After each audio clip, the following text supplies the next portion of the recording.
Hello दोस्तों, मैं दिनेश की ओर आप सबका स्वागत है न्यूमरोलॉजिकल कैलकुलेशन के अंदर।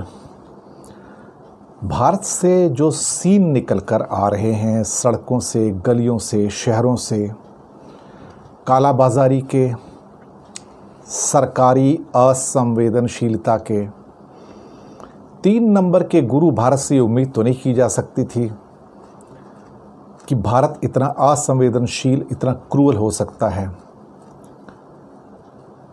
दरअसल अब ऐसा लग रहा है, कहते हैं कि 2 परिस्थितियां ऐसी होती हैं जिसके अंदर एक देश का चरित्र निकल कर आता है, कैरेक्टर। एक, जब उसके पास बहुत ज़्यादा दौलत हो जाए, पैसा हो जाए, तब उसका चरित्र निकल कर आता है कि उसका असली कैरेक्टर क्या है। और एक वो जो बहुत बड़ा संकट में घिर जाए एक देश, तब उसका चरित्र समझ में आता है। एक चरित्र जापान का था जो वर्ल्ड वॉर 2 के बाद भी समझ में आया लोगों को, और उस चरित्र ने उसे महान बना दिया। एक चरित्र भारत का है जहां हर जगह आपको बेईमानी और चरित्रहीनता नजर आती है।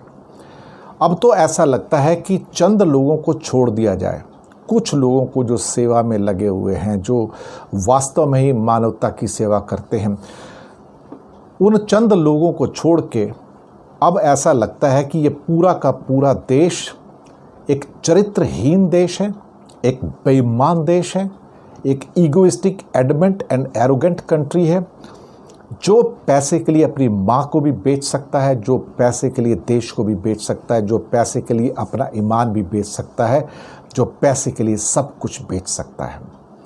जिस ढंग से कई डॉक्टर, कई नर्सेस, कई आदमी, कई टेम्पो वाले, कई एम्बुलेंस वाले, जो लूट का बाज़ार है, उसके बाद चाहे शमशान घाट हो या डॉक्टर के पास हो या मार्केट में हो, और जिस ढंग की लूट आप मार्केट में देखते हैं, भारत की चरित्रहीनता हर जगह से निकल कर आ रही है। और ये चरित्रहीनता जो समाज के अंदर है, वही नेताओं के अंदर परिलक्षित हो रही है। भारत के नेता इतने चरित्रहीन हो सकते हैं, कभी सोचा नहीं था। चरित्रहीन तो थे, लेकिन इस लिमिट तक चरित्रहीन हो सकते हैं, सोचा नहीं था। आज उनके मुंह से एक उफ नहीं निकलती है सरकारों से कि इतने लोग मर गए, तो संवेदना भी व्यक्त कर दें। ये लोग संवेदना भी व्यक्त नहीं करते हैं, इनको दुख ही नहीं है। ये पत्थरों के बने हुए लोग हैं। लेकिन इससे एक बात साबित हुई कि इंडिया एक झूठ से भरा कंट्री, आडंबर से भरा कंट्री, पाखंड से भरा हुआ कंट्री, एक मक्कार देश जिसे कहते हैं आप, उस ढंग का देश निकल कर आया है। इसलिए आज दुनिया के सारे पेपर भारत और भारत के नेताओं के प्रति एक ही शब्द लिखते हैं कि ये सब लोग एडमेंट, एरोगेंट, ईगोइस्टिक, अनपढ़, नासमझ और बेवकूफ़ किस्म के इंसान, जो चरित्रहीन इंसान हैं, यही भारत की चरित्रहीनता इस टाइम निकल कर आ रही है।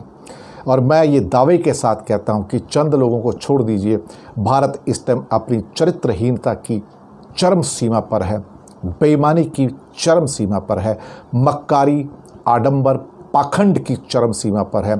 कुछ लोग जो ईमानदार हैं, कुछ लोग जो अभी भी समाज की सेवा में लगे हुए हैं, उनको मेरा सलाम है कि वो लोगों की वजह से भारत बचा हुआ है। अदरवाइज़ ये नेता और ये सारे के सारे छोट भैये और बाकी समाज के जो लोग हैं, वो तो इस देश को बेच के कब का खा गए होते।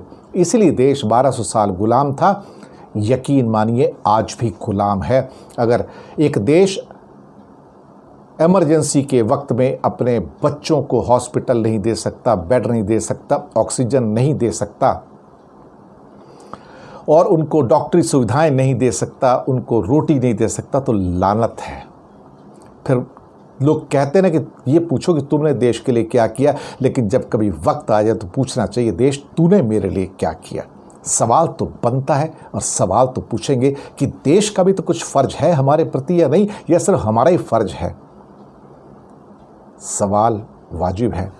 लेकिन 5 नंबर इस मरकरी के साल में राहु से निकल कर आए हैं, और 3 नंबर का भारत आज बेशर्मी, बेहया, बदतमीज़ी और जिसे कहते हैं बेहुदगी की सारी सीमाएं क्रॉस कर चुका है, चरित्रहीनता की सारी सीमाएं क्रॉस कर चुका है। भारत सबके सामने एक liar, manipulator and a characterless nation के रूप में निकल आया, जो अपनी मौतों के ऊपर भी खेल खेलता है, उसके आंकड़े भी प्रिंट नहीं करता है। जहां 20 लाख लोग मरते हैं और 2 लाख दिखाता है, इससे बड़ी शर्म की बात एक देश के लिए क्या हो सकती है? आप खुद सोच सकते हैं। धन्यवाद।